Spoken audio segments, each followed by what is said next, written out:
Hello there guys, welcome back to Younes Talks Football, welcome back to a brand new video. I hope all of you are doing well. Today we've got big news today. As always, as we wrap up to the end of the transfer window, it's all starting to really kick in. But big developments in relation to Chelsea Football Club, and it's good news, but unfortunately one player is about to depart, and it's all about to end for this player at Chelsea after quite a few years, if I'm being completely honest. I spoke about this yesterday. Kurt Zouma, his time at Chelsea will be ending. And let's get into the latest and then we can talk about the details. So, check this out. Kurt Zouma to West Ham. Done deal, and here we go. Paperwork's now completed between Chelsea and West Ham. Deal at signing stage. Final agent's details to be sorted and then official. The fee, 30 million euros. Chelsea are now ready to jump into the Koundé deal. Final stages. So, as I said yesterday, it's clear as day that Chelsea are waiting for the time for Zouma to leave the club. That way they can finalise the Koundé deal. One in, one out. That is the policy. And yeah, 30 million euros. Now, Zouma goes off to West Ham. Stays in London. Very happy for him. But we have to pay a little homage to Kurt Zouma, haven't we? He's been a top servant for the club. Let's have it right. At times where he was regular and he was being picked all the time. At times where he was trying to make his way into the team. And at times where he wasn't involved at all. Each time, you never heard a bad thing about Kurt Zouma. You always heard that he's been training. He's been, head down. He's been serious. He's been putting his all in. And there was one part of his career at Chelsea where it looked like he was gone. Remember the whole Mourinho time where he was being involved from time to time in like 2014. He'd be paired alongside the John Terry very briefly. But then after that, it looked like he just went off the radar. And then he made that return. He made that comeback, And I think after him going out on loan and impressing was the indicator to Chelsea that, hey, you know what, we might have to keep on to this one. He might be a top defender. And we done just that. And every time he'd play, he'd do something really good. He'd be very solid. He's had his moments, obviously, like other defenders have, but he's had his moments. Under Frank Lampard, he was pretty much a regular. He was the first defender on the team sheet whilst we were playing in a back four. After Thomas Tuchel come in, obviously, we reverted to a back three. And it was very, very difficult for Zouma to get his way back into the team. When you have Aspie firing on all cylinders, Rudiger, the remontada of Rudiger shocked everyone. Thiago Silva coming in, that was a big one in terms of experience. Christensen, who delivered and no one expected him to. Very difficult for Zouma to find his place. And now this season, we're looking to really, really look long term. Look with the defenders we already have. Look in terms of how we can make the most out of the players we have, as well as look for alternatives that are going to come in if anyone wants to go. And that's what it's come to. Zouma wants to play. And he's not going to get it at Chelsea week in, week out. He's just not. And right now, when you're looking in terms of a hot prospect for the future, you look at Koundé, 22 years old. Definitely one when you look and you have to take into consideration that Azpilicueta's time will be coming to an end. Rudiger's time will be coming to an end at some point. You got to look at that. Thiago Silva, as I've said, he hasn't got much long left. Christensen, he's about to sign a new contract. The evolution of defenders at Chelsea is starting. Soon we're going to go from what we know as Aspie, Rudiger, Thiago Silva, all them three eventually departing and being left with Christensen, Koundé, Chalobah, And it's difficult for Zouma to find his way through that all. So he goes to West Ham. Congratulations to him. We've got a bit more information in terms of the detail of his move to West Ham. So this is from David Ornstein. Check this out. West Ham have reached total agreements with Chelsea and Kurt Zouma for permanent transfer of the 26-year-old France international centre-back. Transfer fee is 30 million euros. Contract is 5 years. Medical taking place in Paris and ongoing. So it probably means that he's already said his goodbyes. He's already said his goodbyes to the team. He's already jetted off. He's headed to France.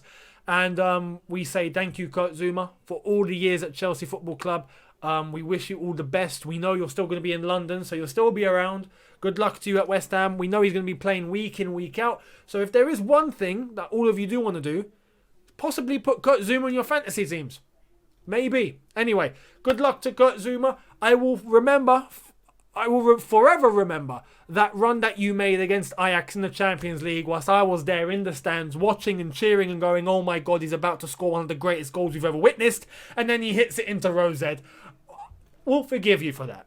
We'll forgive you. But good luck to Kurt Zouma. Wish you all the best at West Ham. Now, talking about Chelsea business and just how efficient we are. This is a lesson to all the other clubs on how to do business. Yeah? This is how you do business. I don't really need to say much except watch this. Take it away. Chelsea's net spend could end up being under £30 million, even with Koundé and Saul potentially arriving, due to the fact that Marina Granovskaya has banked over £100 million in player sales this summer, and that came from Matt Law. We are undefeated. We are actually undefeated. Unbelievable business. When you look in terms of all the players that have departed, we'd already broke even when Lukaku came in. And now we're about to let go of Zouma. We've let go of Ugbo. We've let go of Zappacosta. That's all brought in more money. And we're about to use all of that to go towards Koundé. And Koundé depends how much we're spending on him. Because I'm hearing values of 70, 60 million. Today I'm hearing values of 40, 42, 50. What's the fee? That's the kicker now. We got to know what the fee is. Because if we only spend about 40 million or 45 million on Koundé, we haven't spent a penny this window. We haven't spent a penny. You know, when you think about really bolstering the squad, what we've managed to do is really bolster the squad, get rid of all the deadwood we have in the squad, make money off that, put that towards signings that we are going to use, and boom, we haven't spent a penny. How fantastic is that? When you look in contrast, and I have to bring this team up because they've done the worst business this transfer window, and I think we can all agree, Arsenal have spent 130 million and not improved the squad at all. And not got rid of any deadwood. Mad. Insanity. Absolute insanity. So, Marina Granovskaya, as I said yesterday, deserves a holiday in the Maldives. Roman, send her off to the Maldives. She deserves a break. Now, talking about doing big things and really achieving big accomplishments. Congratulations to Chelsea. Congratulations to Jorginho. Jorginho. Here's what Jorginho had to say after he won UEFA Player of the Year. After we had drawn in the Champions League, Juventus, Zenit St. Petersburg and Malmo. Yes, that is our Champions League draw. I'll get to that in a sec. But here's what Jorginho had to say after winning Player of the Year. Jorginho on his award. I am very happy with this award. I want to say thank you to the people who didn't believe in me. They motivated me to work more. And that tells you everything you need to know about Jorginho, man. Jorginho has absolutely smashed it. I don't understand. And this is coming from someone who criticised Jorginho when he was under Sarri. I did not understand how Jorginho was being used week in, week out under Sarri. Now I definitely understand the intention. Back then, though, it just wasn't working. And it needed more time. It probably needed more time under Sarri because Sarri really wanted to do something that was going to take ages. Let's have it right. Chelsea don't have the time, though. Yeah, simple. But Jorginho as a footballer, you can't deny. I still see haters of Jorginho today, and I'm like, why? Why? The guy he's proven to everyone on every level that he is one of the best midfielders in world football. Hands down. And I don't understand why he gets hate or why he gets the amount of criticism that he does. When this season itself, he's been an instrumental part of Chelsea winning that Champions League under Thomas Tuchel, ended up Champions League winner, won the Super Cup, won the Euros, is now UEFA Player of the Year, will probably go on to win the Ballon d'Or. Let's have it right, because he's accomplished so much for club and country in the same year, it can't go unrecognised. So he will probably go for the Ballon d'Or. How is that a rubbish midfielder? He doesn't belong in the team. I don't understand that one bit. And as far as I'm concerned, as I've already mentioned, in terms of who we play in the pivot, it's got to be Jorginho and Kante. Because the way Thomas Tuchel's managed to get those two to work together, which we all said was impossible under Frank Lampard, which shows you just how much of a flipping good manager that Thomas Tuchel is, it works, and it works so amazingly well. Jorginho is class. He's got such a buzz about him. He's got great character, great player, all round. Unbelievable. So he deserves it. And in terms of off the pitch, you see everything that happens at Cobham, in videos, at training. He's such a vibe and he brings such a great mentality to the team, and he's such a crazy yet positive person, if you know what I mean. When the going gets tough and you need someone to really go crazy, he is that. But in and around the team, he's such a positive person, and that is what you want. And on the pitch, he proves it, and I love it. So Jorginho, congratulations, Player of the Year, very much deserved. Talking about Player of the Year and the awards, we won Goalkeeper of the Year, Edouard Mendy. UEFA, by the way. We won Midfielder of the Year, Kante. which is a bit weird because Jorginho went up against him, but Kante beat him there, but Jorginho won Player of the Year. So anyway, it is what it is. But you can't give the same awards twice, the same player two awards. So it is what it is. But Defender of the Year, Ruben Diaz. How did that happen then? Why did Rudiger or not Aspi win that? Well, to be honest, let's have it right. Should have been Rudiger. Rudiger last season, that was his year. I don't understand how Ruben Diaz got ahead. When in the Champions League final, if we're talking about consistency, it was Ruben Diaz that got pulled out of position for Havertz to run into that space and score the winning goal. I'm just saying. Rudiger wasn't pulled out of anywhere. I'm just saying. So, bit weird. But anyway, that is that's the latest in terms of what has happened with Chelsea Football Club. We're going to end the video on one big topic. And this requires us to go into the neutral room. So let's head into the neutral room. Let's go. So, okay. Cristiano Ronaldo. I can't believe what I'm seeing. Let's get into the nitty-gritty of Ronaldo. Check this out. While Juventus are still asking for 28-30 million euros fee for Ronaldo as they won't sell him on a free, Jorge Mendes is talking directly with Manchester City and discussing about personal terms and a contract. Juventus are still waiting for Man City decision about 28 million euros or 30 million euros. This is from Fabrizio Romano, who does tend to report a little later just for confirmation because he wants to be sure. His reputation is now on the line, so he can't be making stupid mistakes. We're already seeing from other reports that personal terms have been agreed. Man City have agreed personal terms, and Pep Guardiola spoke with Ronaldo this morning. We've already seen and heard that. We've already heard that it's looking like a deal with Manchester City is about to be done. So this is looking extremely likely now. Ronaldo to Man City. I never thought I'd see the day. Now, I will be giving this topic its own video when it's confirmed. Right? I think it's only right. But briefly, I want to mention Ronaldo to Manchester City proves to everyone, yeah? This is a reality check. This is a reality check for me. It's a reality check for you. And it's a reality check to anyone that loves football. Loyalty is gone. Yeah? It's gone. Now, when I say it's gone, I don't mean it's completely disappeared. There are some players that still hold on to that loyalty. But what I am saying is loyalty in football isn't even close, not even a fraction of what it used to be. In the 80s, the 90s, the 70s, the 60s, we go back, loyalty was a massive thing in football. Why? Because loyalty represents the values of a working class person, you know? And that goes back. In football, back in the day, it used to be a purely working class sport. So all you had was loyalty because money really hadn't infiltrated the game at that point. It was a case of players for their badges, for their colours, for their teammates, for each other. That's it. They play football because they love to play football. Now, I'm not saying players today don't love to play football. They do. If not, they wouldn't be doing what they're doing. But with it comes a lot of money, a lot of opportunity, a lot of career progression and growth, and a lot of value for their career and their brands and their advertisements and their publicity and all of that. It all ties in to what is a modern day footballer. Ronaldo going to Manchester City proves to me, proves to you, proves to everyone that loyalty is no longer first place in the pecking order. And for some people, it's not even on the list. Yeah, let's have it right.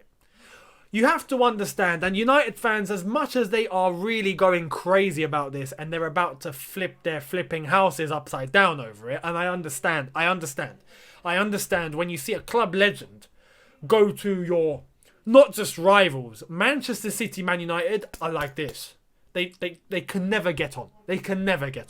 Man City, Man United are like Liverpool, Everton. It can't. It just can't. They are fierce rivals. They despise each other. Yeah?